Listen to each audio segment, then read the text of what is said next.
মক্কা থেকে লক্ষ লক্ষ মুসলিম মিনার উদ্দেশ্যে রওনা হয়েছেন। তাবুর শহর মিনায় লক্ষ লক্ষ মুসলমান লাব্বাইক ধ্বনিতে মুখরিত করছেন।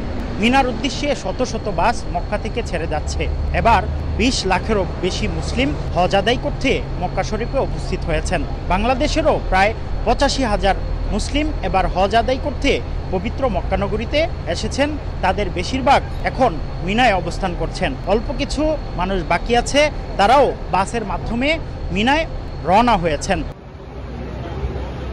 মিনায় জোহরের নামাজ, আসর, মাগরিব, এশা ও ৯ তারিখ ফজরের নামাজ সহ ৫ ওয়াক্ত নামাজ আদায় করা সুন্নত। রাসূলুল্লাহ সাল্লাল্লাহু আলাইহি ওয়াসাল্লাম এই সুন্নত আদায় করেছেন। মিনা প্রান্তর ঐতিহাসিক এক প্রান্তর, যে প্রান্তরে ইসলামের ইতিহাস জড়িয়ে আছে। চলছে প্রেডিকশন গেম নগদ অ্যাপে। প্রেডিকশন করে জিতুন জিক্সার বাইক, টিভি, স্মার্টফোন সহ আরো অনেক পুরস্কার।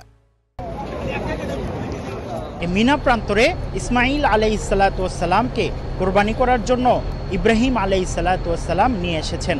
এজন্য হজের বিধিবিধানের গুরুত্বপূর্ণ একটি অংশ এই মিনা প্রান্তর। ৯ তারিখ আরাফার ময়দানে অবস্থান এবং এরপরেই জামারায় পাথর নিক্ষেপ, তাওয়াফের মাধ্যমে মঙ্গলবার শেষ হবে হজের মূল আনুষ্ঠানিকতা। মুফতি আব্দুল্লাহ তামিম, মক্কা, সৌদি আরব।